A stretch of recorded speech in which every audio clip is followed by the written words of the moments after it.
Jaya Radha Madhava Kunja Bihari.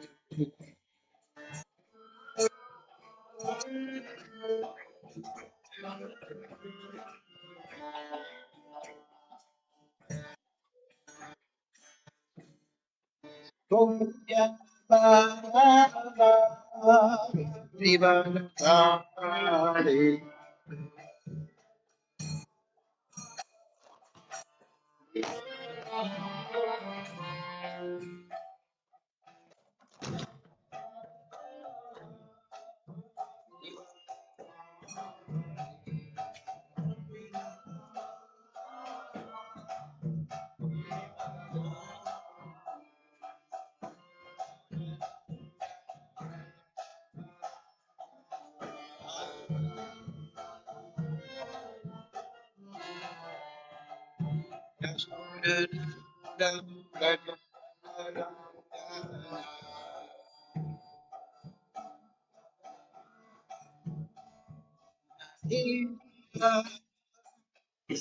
Vanachari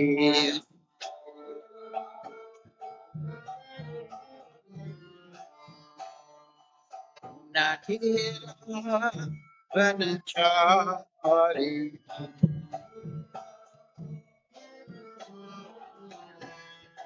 Jaya Rajamadava Jabihari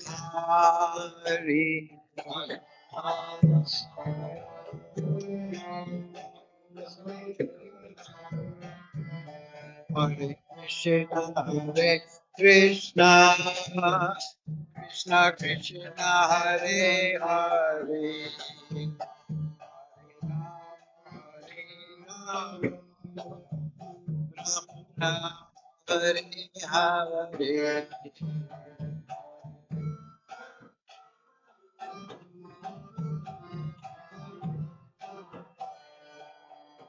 Hare Krishna Hare Krishna Krishna Krishna Hare Hare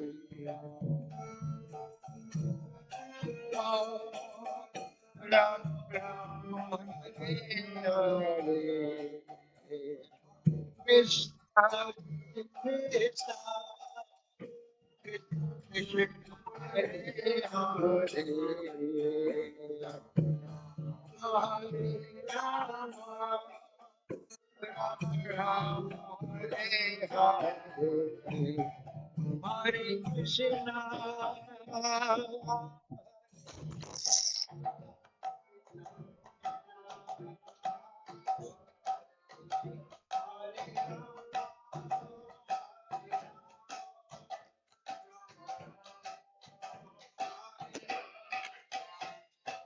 Krishna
Srila Jagannath Das Devaki Maharaj ki jai.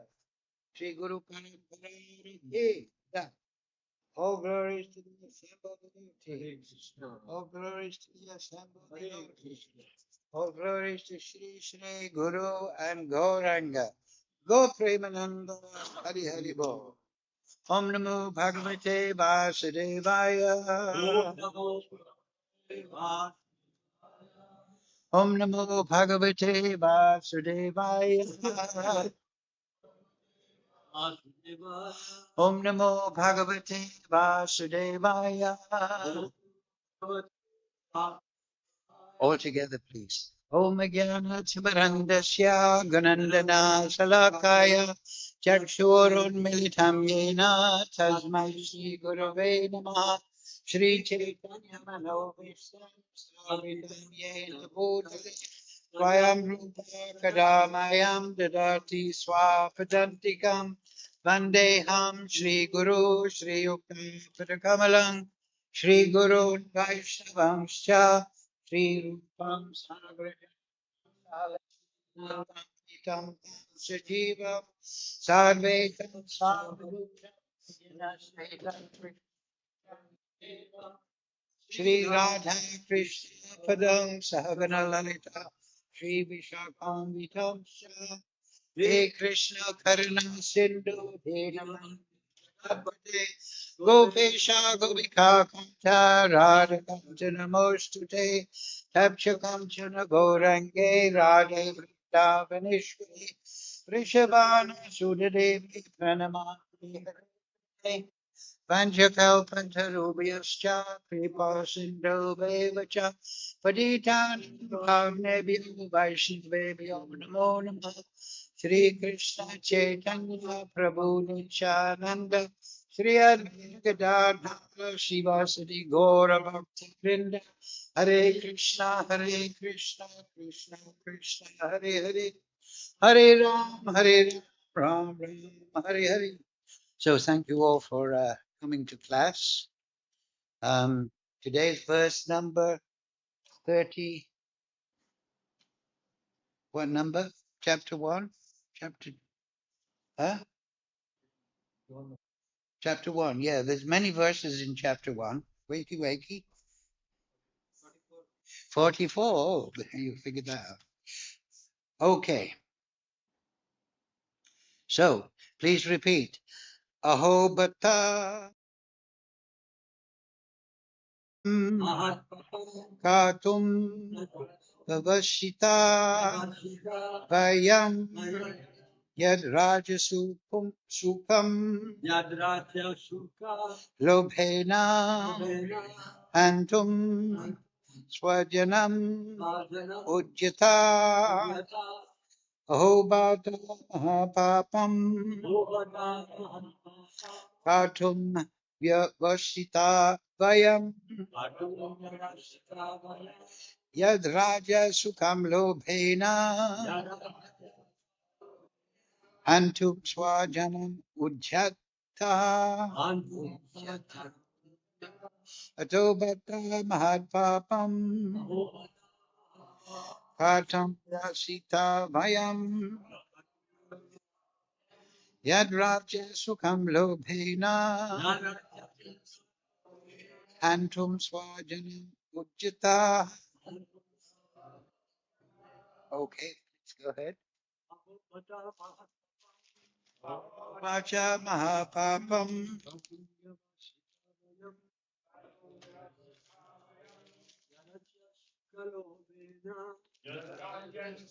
Lobhena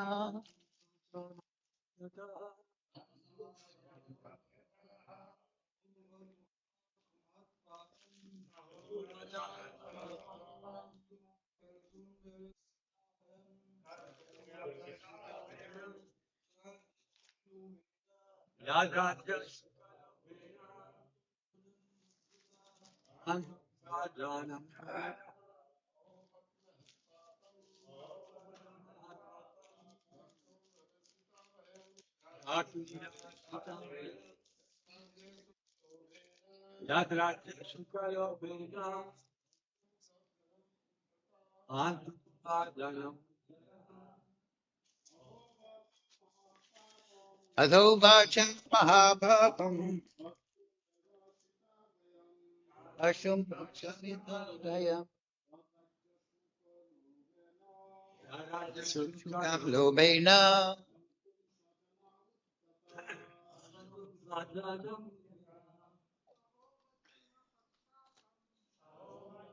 Mahapapam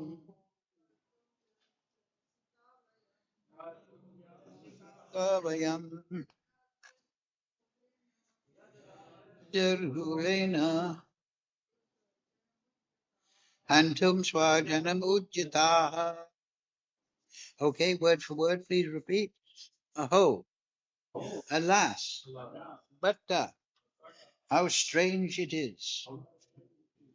Papam, great, oh sorry, Mahat Papam, great sins. Kartum, to perform.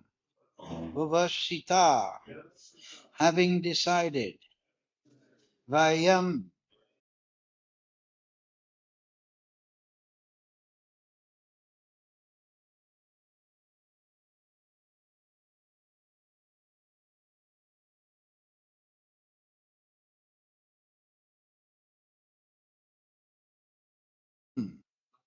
to kill. Swajanam, kinsmen. Ujjataha, trying. So, translation Srila Prabhupada. Alas, how strange it is that we are preparing to commit greatly sinful acts, driven by the desire to enjoy royal happiness. We are intent on killing our own kinsmen. So, please repeat. Alas, how strange it is that we are preparing to commit greatly sinful acts, driven by the desire to enjoy royal happiness. We are intent on killing our own kinsmen. Purport Srila Prabhupada. Driven by selfish motives, one may be inclined to such sinful acts as killing one's own brother, father, or mother.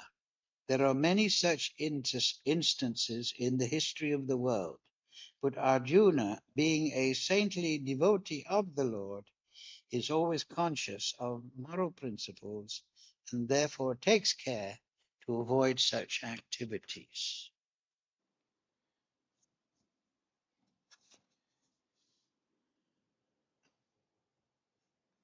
You need a screwdriver to tighten this. You should try and master the microphone if you're going to do this service. Mukum karochi vachalam pangam laite girin yad kripartamahan vande Sri Gurun dinatarinam. So, Atho Bhata Mahad Papam Partam Ya Vasita Vayam Yak Raja Sukam Lobena Hantum Swajanam Ujjata. Alas, how strange it is that we are preparing to commit greatly sinful acts. Driven by the desire to enjoy royal happiness, we are intent on killing our own kinsmen. Yes, how strange it is. So this is irony. You know this word irony, irony, irony. It means you want to do something for this purpose, but the opposite occurs. You drink daru, you think you'll be happy, but you become sick.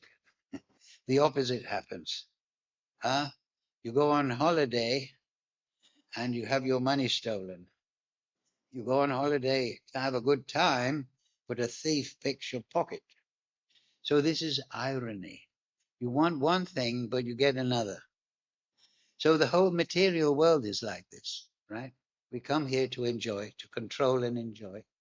Huh? Oh, I am Ishvara. I am Bhogi. I am enjoyer. But we become controlled. What by? Karma. Ultimately Paramatma. And we don't enjoy. We just go through birth, death, old age, and disease, life after life, one body after another. So yes, it is ironic to enjoy, but we suffer in this material world. So how strange it is. In this case, in Arjuna's case, he's thinking, we want to enjoy royal happiness. That means we want the throne. Huh? That's what central theme in the Mahabharata, right? That the Pandavas should be on the throne. Duryodhana says no. Duryodhana is the incarnation of Kali Yuga. He's expansion. He's actually just. It's interesting in the Shastra. The Rakshasas, they were created. It's in the third canto of Bhagavatam. They were created actually from the anus of Lord Brahma. And then they wanted to reunite with Lord Brahma in the same way that they descended. They wanted to go back up. So this Rakshasa Bhav is insanity. So the Rakshasas anyway appeared and they talked to Lord Brahma and Lord Vishnu, and they were saying, look, you have created us with this propensity to be firm controllers and enjoyer of the material energy, but now all the devas are putting us down and you're Paramatma and we're controlled by karma. But you have created us with this propensity, so you have the responsibility to make that possible, that we can fulfill our nature. Just like a lion is not really meant to be in the zoo, it's meant to be on the African savannah. Just imagine if you're a monkey, but you don't have a tree. That would be more than ironic. But anyway, the point is we have a right to express. So they were given Kali Yuga. Kali Yuga is the age of the Rakshasas. Yes, we have Mahaprabhu and all that, but Kali Yuga is the age of the Rakshasas. Of course, it's always the age of Krishna, because he's Paramatma. And the Rakshasas, though they may think we'll control in joy in perverted ways, they become controlled by the Lord of Karma, action and reaction. And they don't enjoy, well, maybe they enjoy a little bit. At the beginning of 7th canto of Bhagavatam, it explained, in accordance with the three modes, there's three basic moods. The Devata, they're in mode of goodness. So they're truthful, harmonious, live and let live. They believe in the Supreme Lord. They worship the Supreme Lord. So they feel happiness. Then Asura. Asura means not very pleasure. They're in the mode of passion. So there is some pleasure. Wine, women, and song, and dance, and so on. But there's reaction. So if you cultivate too much mode passion, then you go down to mode of ignorance. And this is what we see in the modern society, right? That enjoying, not in India so much, but in the West, you can see in America, drugs and alcohol, then going down into Tamagon. Tamagon is the region of the Rakshasas. And you see, the Rakshasas, the Asura wants to enjoy material nature, but the Rakshasa, his enjoyment is to control and control maliciously. He wants to put the Supreme Lord out of the position and like Hiranyakashipu, I want to control the universe. So Duryodhana was like that. He didn't want to live and let live with his cousin brothers, the Pandavas. He wanted everything. So this is Kali Yuga. You can see that people, the leaders, particularly, they are impelled by demoniac entities and they are pressing here and there.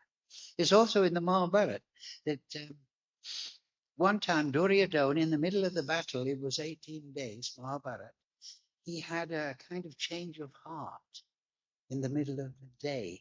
But this is not good, all this killing. Why am I doing all this? And he took rest. And in dream, the Rakshasas from the lower regions entered his dreams and said, you can't just become a good guy now and give up the battle. You're our front man. You must continue. So Duryodhana woke up, okay. So the Rakshasas, of course, these are three basic divisions, but they're mixed up in, these are three categories, but everyone is not purely in this and that. So the Rakshasa, his enjoyment is to control and suppress, and in any perverted way. And the Asura were one song, enjoying music. And the Deva, he likes his bhajan, living in harmony. So those three things. So in Kali Yuga, it's very tamastic. And tamagun means destruction, anger, and destruction. So Arjuna, as Prabhupada pointed out in the purport there, he's a good person in mode of goodness. He's not thinking that it's just not one of those days for technology. He was thinking, hello, have you ever heard of an inverter? You should have it on an inverter. You understand? Tell the managers, the big controllers, to link to an inverter. You understand? Luminous. I'm not being a salesman. But anyway, hello. So, what we were saying, Duryodhana, he was one of those persons. He was expansion of Kali. So in Kali Yuga, we can see the beginning of the Bhavatamma.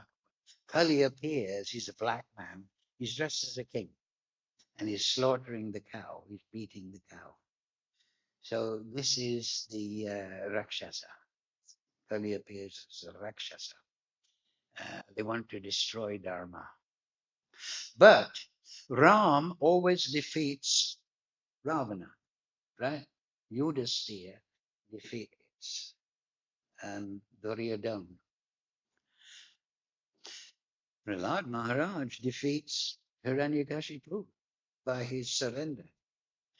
So Arjuna, he's been exemplifying this. He's a Kshatriya, which mode of passion, controlling element, but in relationship to the Supreme Lord. And he is a good person. He's considering. We've heard just a few verses before. Those that destroy the family traditions, they will always go to hell. The women will be unprotected because the dynasty is destroyed, all the leading personalities. And if the women are not protected, then they may become irreligious or subject to exploit. There may be Varna Shankara, that will further destroy society. You see that in America. I've been twice to America, but you can't go out at night. You go for a walk. No, unless you're in a full body armor, certain areas. So all these things, they will happen, Arjuna says. Uh, so that's the person in the mode of goodness. As Prabhupada said there, he has some moral sensibility. He thinks in that way. But what's the defect in that reasoning?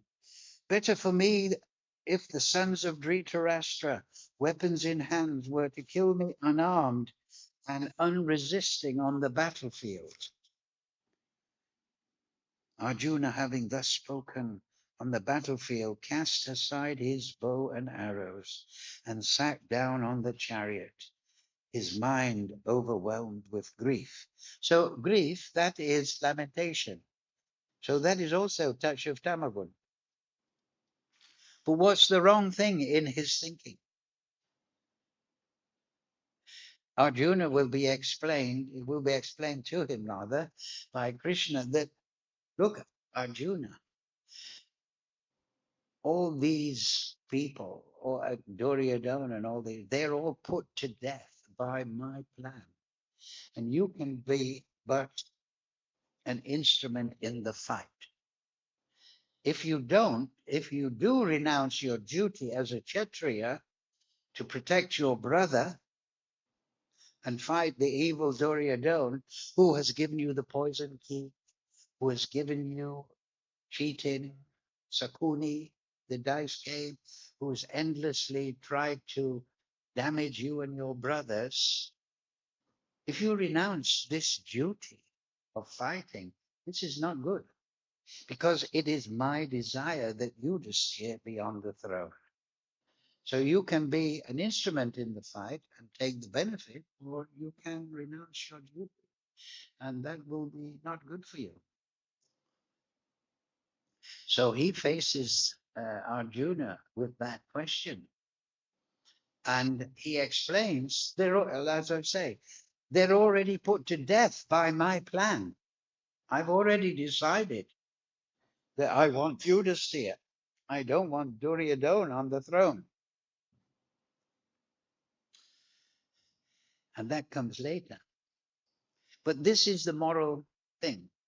Now, a few days ago, I was reading essays by Srila Bhaktisiddhanta Prabhupada's Guru.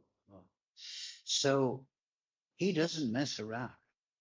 He says, any lamentation, any attachment to man, woman, child, dog, land, property, this is all anartha, because it keeps you away from surrendering to the absolute truth.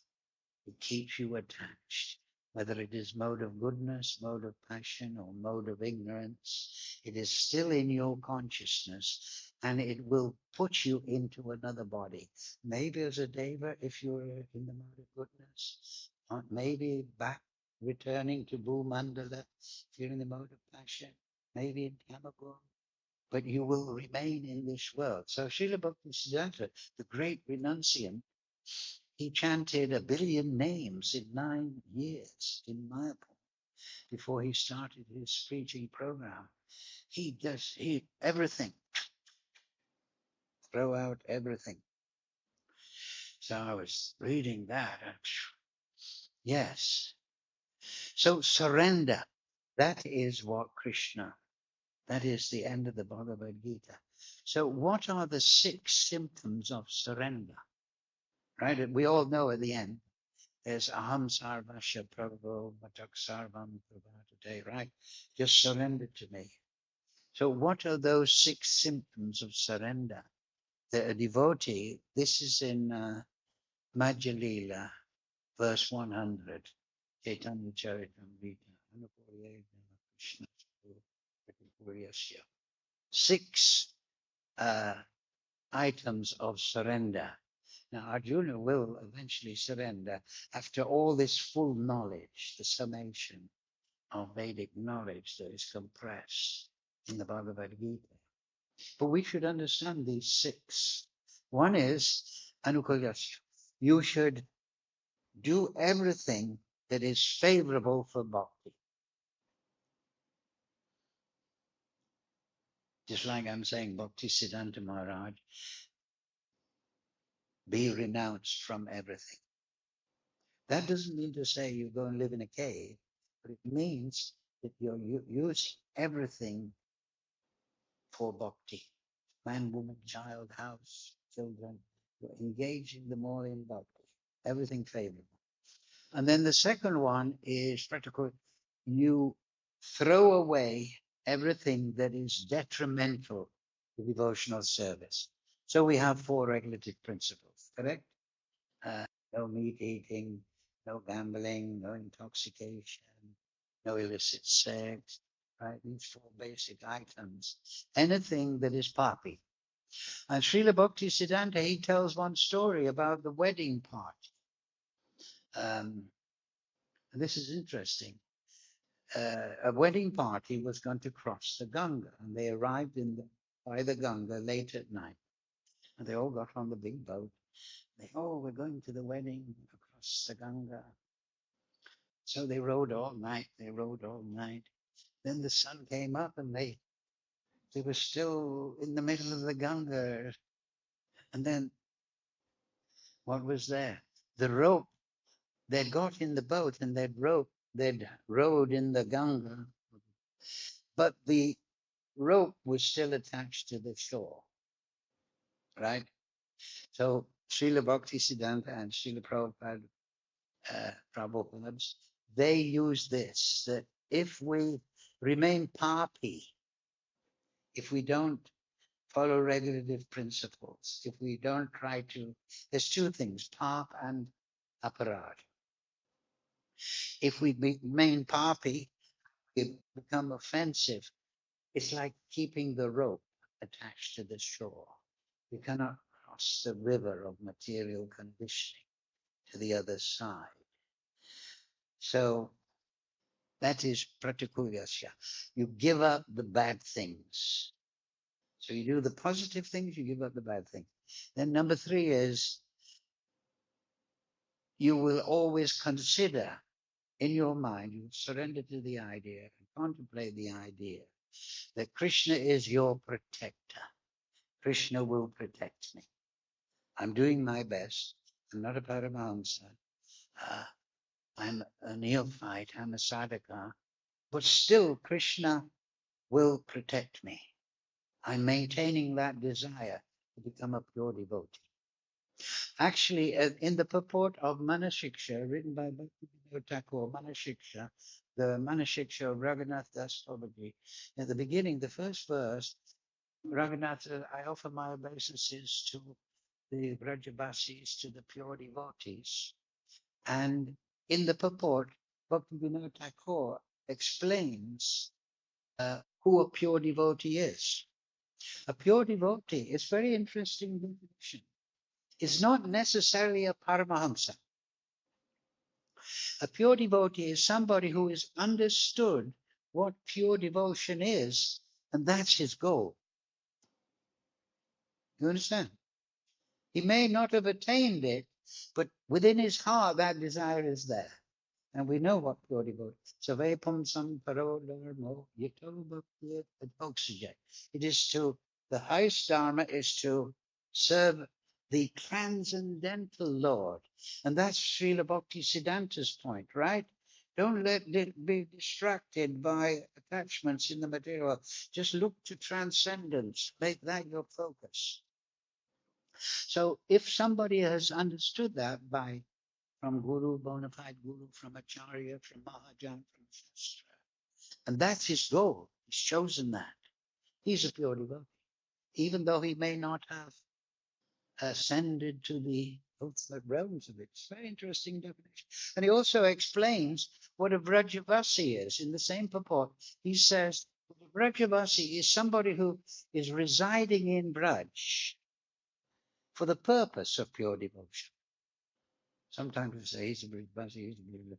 But is he residing for the purpose of pure devotion? Now, this is the definition of Bhakti Thakur. So these are very focused, and they're all focused on advokshya. And hoitiki apratiyata, without material motivation and unbroken. Yenatma suprasidati. And then suprasidati, you become peaceful. Arjuna is not peaceful, right? He's agitated by material attachment. He's not surrendering, which he will be directed to do later. But he was given the choice. We have the choice. So, yes, we want to surrender. Do we? Do we really want to surrender? Have we chosen that? Well, we first have to have the conception. And then by sadhu sangha and realization, yes, I'm attracted to that. So this is pure devotion. So Arjuna is going to be brought to that position. And Krishna will protect me. That's number 3. Number 4 is Krishna will maintain me, sustain me in bhakti. If I just pursue under the direction of Guru, Sadhu, and Shastra, Mahajan, then Krishna will protect me. Maintain me. Protect is number 3. Number 4 is maintain me. And then number 5 is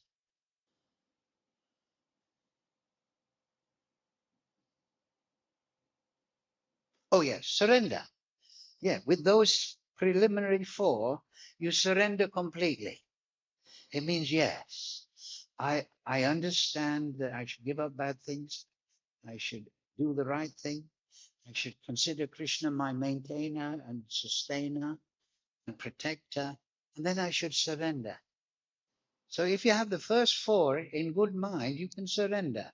Because you think, Krishna will protect me, Krishna will maintain me. So let me surrender. Right? And then number six is the devotee should be humble. Trinadapi Sanitena. He should not consider himself as somebody wonderful. I have understood Siddhanta. I am very special Mahatma. Krishna doesn't like that. He's very humble himself. He's residing in the heart of everyone, but not interfering with people's desires to even speak badly about him or abuse him. Or Krishna is very humble, right? We know the story of Bhrigu Muni and so on. So Krishna is so humble. And that is also there in the Bhagavad Gita, right? Manmana bhavamad bhakto. Focus your consciousness on Krishna, on transcendence, adhoksaja. Hare Krishna, Hare Krishna. And then pratyata. Always do it in every time and circumstance. Manmana bhavamad bhakto, in a devotional way. Do it in a devotional way. Because if you love somebody, your mind goes, your consciousness flows in that direction. So we cultivate love by offering everything to Krishna, Madhyaji, right? Manmana bhavamad in a devotional way. Madhyaji, do everything as an offering unto me. Just like the sages at Naimisharanya, they say, we're gathered here to perform sacrifice. I'm gathered here to perform sacrifice by giving class. You're gathered here to perform sacrifice by hearing.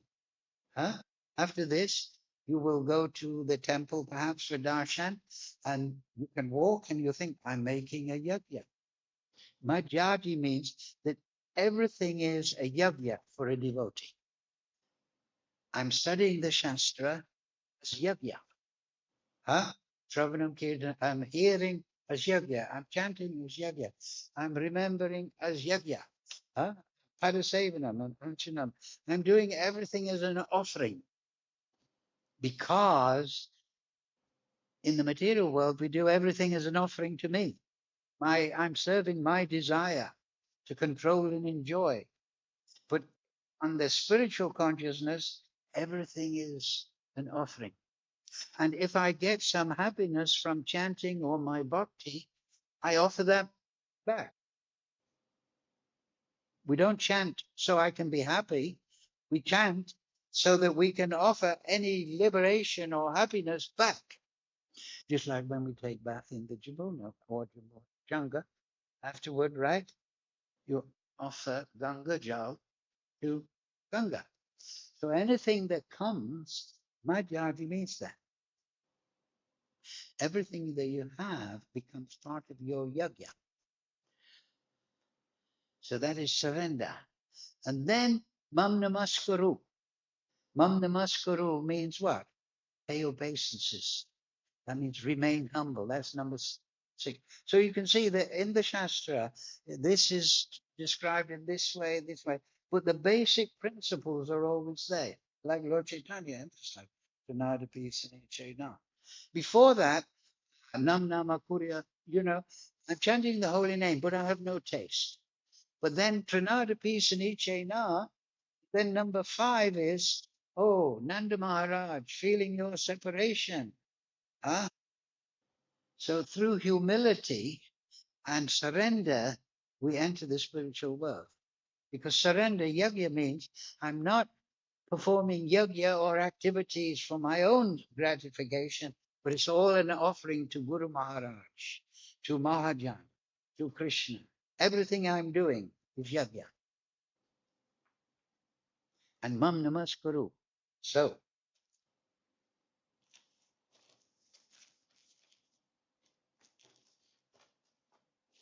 yes, let's look at this.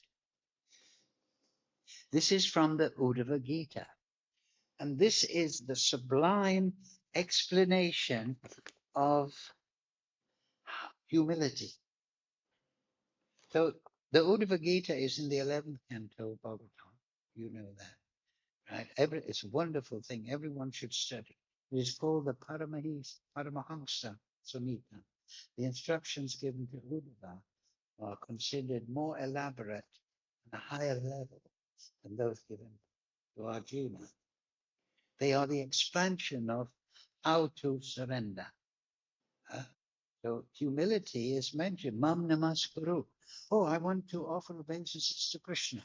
Does that mean just in the temple? Let's see what's said here. This is 11, 29, 13, 14. Oh, brilliant Unava. Oh, yes, sorry. Number 12. With a pure heart, one should see me, the Supreme Soul, within all beings and also within oneself, to be both unblemished by anything material and also present everywhere, both externally and internally, just like the omnipresent sky. So this is Krishna's finalizing instructions to Uddhava. There's chapters before that where he explains deity worship, meditation on the form of Krishna, and so on. So you should see Krishna within everyone. O brilliant Uddhava, one who thus views all living entities with the idea that I am present within each of them, and who by taking shelter of this divine knowledge offers due respect to everyone, humility, is considered actually wise. So this is Trinada Pisane. It's not just I'm very humble and tolerant, but I'm ready to mam namaskuru. I give respect, obeisances to all living entities, not sentimentally, but because Krishna is there. And everyone is Mama Angsa. It is part and parcel of Krishna. So how can you respect Krishna if you don't respect his expansions, the living entities? They are the means by which you offer respect to Krishna. So everyone in the heart has Krishna and the spirit soul. Such a man sees equally the Brahmana, the outcast, the thief, and the charitable promoter of Brahminical culture, the sun and the tiny sparks of the fire, the gentle and the cruel. For he, now listen to this, Manmana, right? We said that's Bhagavad Gita. For him who constantly meditates upon my presence within all persons, the bad tendencies of rivalry, envy, abusiveness, along with false ego, are very quickly destroyed. Right? So we have anarthas, and they are troubling us in the mind. So how are they destroyed? By meditating on the Supreme Lord in the soul, heart and soul of all living beings. So you don't just see the external form of a being, whether it's a dog or a human or a bird, it doesn't make any. You meditate. Krishna is within everything, and everything is within Krishna. Everything, everybody, every soul is part and parcel of Krishna. And I see that. You can practice in the temple. Sit down in the corner and chant and think everybody has Krishna in their heart. Disregarding the ridicule, this is interesting. This is Mam Namaskuru. Disregarding the ridicule of one's companions, one should give up the bodily conception and its accompanying embarrassment. One should offer obeisances before all. All human beings, are you thinking? No. All the dogs, even the dogs, outcasts, cows, and asses, falling flat upon the ground like a rod. So you should pay your dandavats to the dogs. Mind you, you might get run over nowadays, so don't go on the playground. But what it means is you not only meditate on Krishna in the heart, but you offer respects to all living entities and Krishna within all living entities.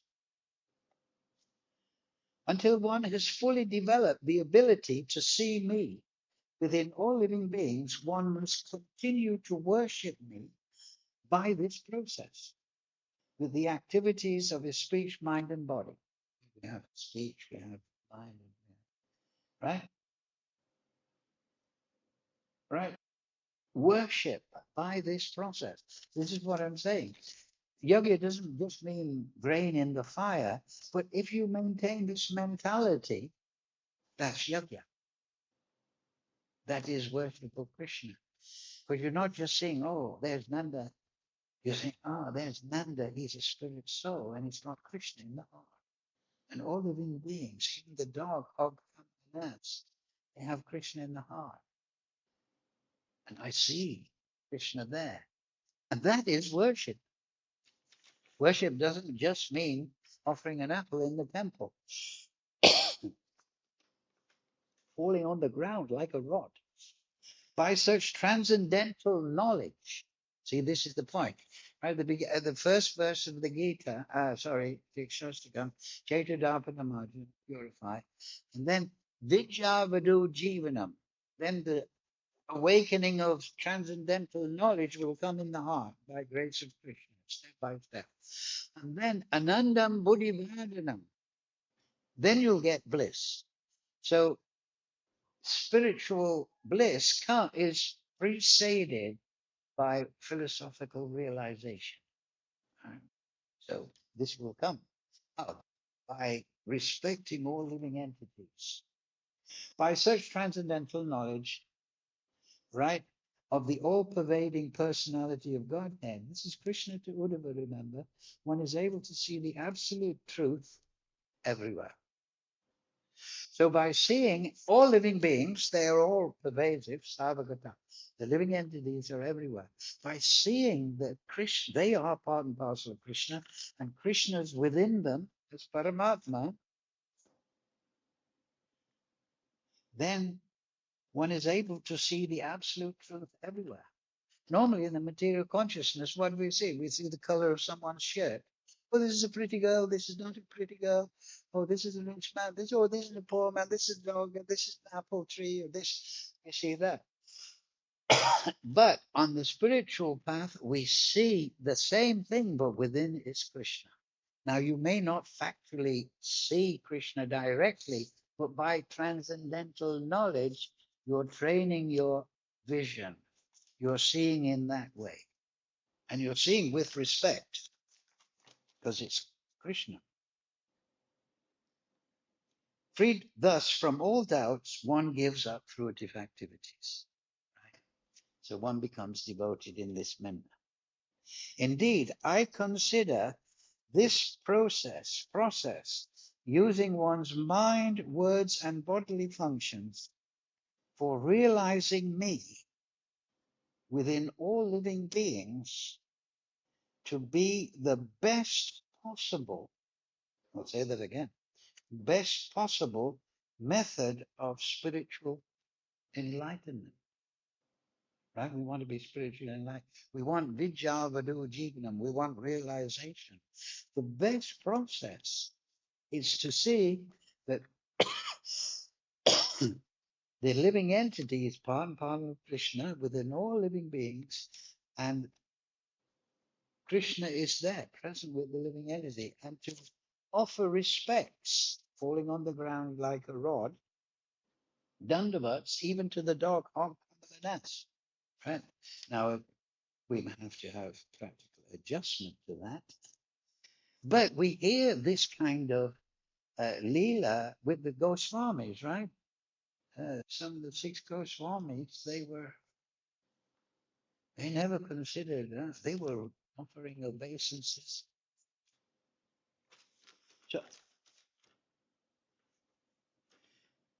So that's the best process. My dear Uddhava, because I have personally established it, this process of devotional service unto me is transcendental and free from any material motivation. Certainly a devotee never suffers even the slightest loss by adopting this process. Right? So then Krishna elaborates on this point.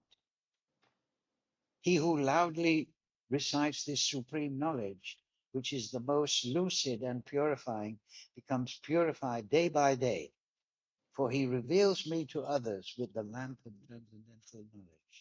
Anyone who regularly listens, like your good selves, to this knowledge with faith and attention, all the while engaging in my pure devotional service, will never become bound by the reactions of material world. So you become liberated. This knowledge liberates. Just like Srila Bhaktisiddhanta. He said, don't become distracted from manmana bhava madbhakta. Don't let anything distract you from majaji. I'm doing everything. But that doesn't mean to say you run away to the forest. You can be a greenmaster, and now everything is your idea. I'm training my children, my wife is yogya, doing everything, and I'm avoiding bad things, detrimentally. So whatever the situation is, adopt this mentality. I'm doing everything as an offering to Krishna. Huh? And mam namaskuru, manmana bhava mam namaskuru. So then Krishna says, Savadama Prijajam. Now you give up all karma and all yoga because you have understood that I'm in the heart of all living beings. You're ready to respect me and worship me by your worship of all living beings, by giving them spiritual knowledge. So that is what Arjuna is missing, you see. He's thinking from the material angle, right? This is not good for me, not good for my brothers. Huh? So Krishna tells him, well, that's all right, Arjuna, you're a good moral person, like Prabhupada says. But you've missed the point.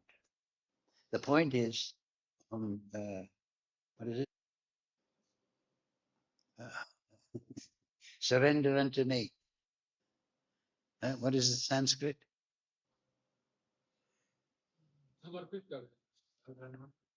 Huh? Yeah, you surrender, sorry. Savadama Pridya. Forget all morality, Arjuna. You're a good moral person. Give all that up and just surrender. Understanding I'm in the heart of all living beings and worship all living beings in that way. The dog in the street wants a biscuit. You give him a biscuit. You're worshipping that living entity. It's very simple. Hare Krishna, Krishna Krishna, Hare Hare, Hare Ram, Ram Ram, Hare Hare. Any questions on this? Yes, ma'am.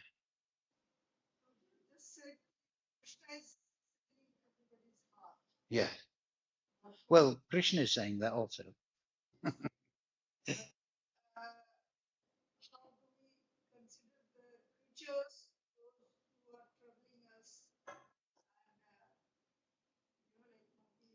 Oh, they're troubling us. Yeah. Well, yes, they're Krishna's in the heart. Yeah. Well, there's a that is explained for a Madhyamadikari, somebody who has understood that bhakti is the process and who wants to, he should have four departments in his vision when he's in the material world, right? One is he should worship the Supreme Lord. That's first category. Second category, he should make friendship with devotees. We should have a big family. We're all a big family. We're all a Chuta Gotra. Then the third category is the Balisha. Just like Krishna said, you should give this knowledge to others, Udava. That means, the Balisha means, Bhakti Vinod in Jivadharma explained, the Balisha is somebody who's innocent, is not envious, is entangled in material nature, but he's not sinful and gross and angry and bitter. He's not a Rakshasa, right? So the Balisha, you should give spiritual knowledge and you should encourage them in spiritual life. And then the fourth category is like the Rakshas, somebody who's negative, who attacks. Then you should practice upeksha. Upeksha means neglect. Don't let them get under your skin. For example, Krishna instructed Arjuna. He didn't instruct Duryodhana. Huh? So once He didn't instruct Hiranyakashipu. He, once you see that somebody is negative, who's not ready to listen and apply his intelligence to understanding what you, then upeksha, neutrality, neutrality. Yeah, but Belisha, somebody who's interested or who wants to know, who's not negative.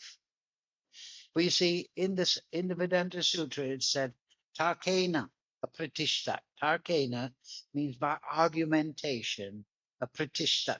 You cannot obtain the absolute truth by argumentation. So sometimes people say, why are you Hare Krishna chanting? People are chanting in the World Cup and they're all so happy. They're, oh, Mexico, Mexico, we won. Okay, you're just the same. So, okay, thank you. Nice to see you. Bye bye. You Tarkana means argumentation, you see. So spiritual knowledge is very subtle. You understand? It has to be Tadami Buddhi Yogam Tam. Somebody has to listen, applying the intelligence. Yeah, that's a good. Yeah, I can see the point. That rings a bell. You're right.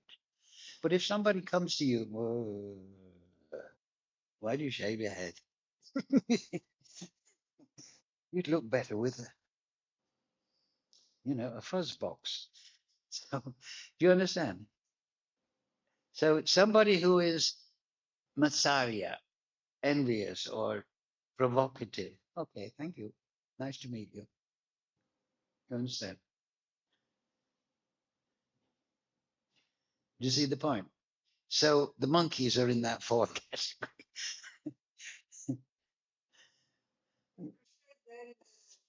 Yeah, you give them some prasad perhaps, but you don't trust a monkey just because he's furry and looking cute.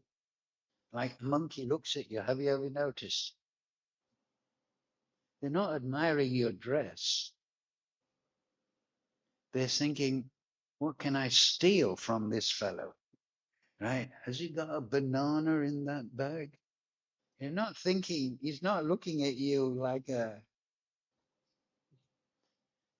Prabhupada said, don't make friends or enemy with a monkey. You feed a monkey for 1 year, and then one day later, he'll bite your hand, biting the hand that feeds you. So, like that. Balisha means somebody who's suitable. He's just, we were all Balisha, right? Prabhupada spoke to us. Right? Uh, so this is very important distinction. And it's actually, it says in the Bible, actually, it's very nice. In the don't throw your pearls uh, before a hog, lest they trample them underfoot. Is it? This wisdom is pearls. It's great value. But if you give it to an envious or stupid person, they would just. I prefer to watch the World Cup than go to the temple. You see my point? So this knowledge is valuable, and it is offensive to throw it in front of the stupid person because they will only make offense. Is that clear your question? Huh?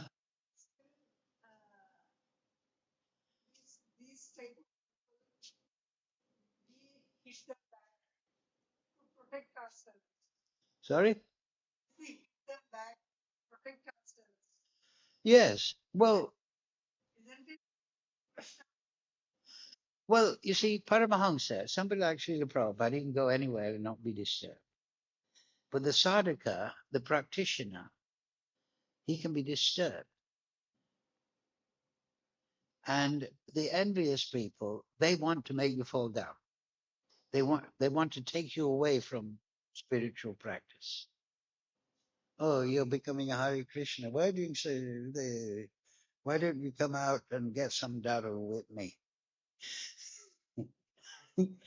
They want, you see, there's a kind of enmity between the divine and the demoniac. It's always there. The demoniac, they don't believe in God, or they say they don't, but they hate the devotees. You understand? Like Kamsa. They want to destroy devotees. So if you associate with them, you're going to have a lot of trouble. Therefore, sadhu sangha, shava shastra, blah, blah, blah. We have to encourage. If you want to learn music, you live with musicians, right? If you want to learn bhakti, you live with devotees. Huh? And you avoid, people who are negative. Let them learn the hard way. What can you do, right? Hmm?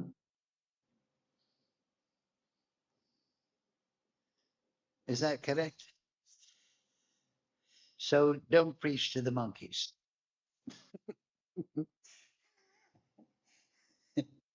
Give them some prasad. And that's what Prabhupada has three levels, actually. Prabhupada said the three levels. First level is Harinam and prasad. Second level is philosophy. Third level is understanding the Leela of Krishna, transcendental Leela. That's the progression. So negative people, Lord Chaitanya's movement, Sankirtan, let them hear the holy name being chanted. Give them some prasad. I remember when we used to go, well, I hope they're still going. In London, this is funny, we'll finish on this. In London, we used to go down the entertainment area every Saturday night. Big arena, at least 100 or devotees, 3 or 4 madongas chanting. So in the theater district, there was one street, it was where the gay bars were. The gay bars. You know what a gay bar is? It's where persons of peculiar proclivity gather. Men, they get there. Yeah. Anyway, it wasn't all gay bars, but it was where the drinking parts, the pubs were. And it was a long street, but thin, and it used to lead to Trafalgar Square, which was downtown. So we would start Soho Street and then go down the street to Trafalgar Square. And we do it every Saturday night. So we'd end up there about 8 o'clock. And all the people would come out of the pub with a pint in hand, a big glass of beer. And say, oh, Hare Krishna, and start dancing in the street and drinking the beer as we went by. Oh, Hare Krishna. So I thought it was hilarious. And they were drinking beer and all the rest, but they were chanting. So, you understand? So that's Lord Chaitanya's movement. Have a drink and chant.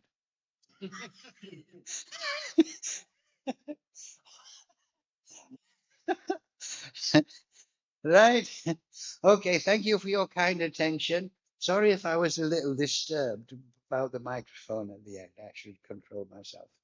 But anyway, see you next Friday, same time, same place. Hare Krishna, Krishna Krishna, Hare Hare, Hare Ram, Ram Ram, Hare Hare.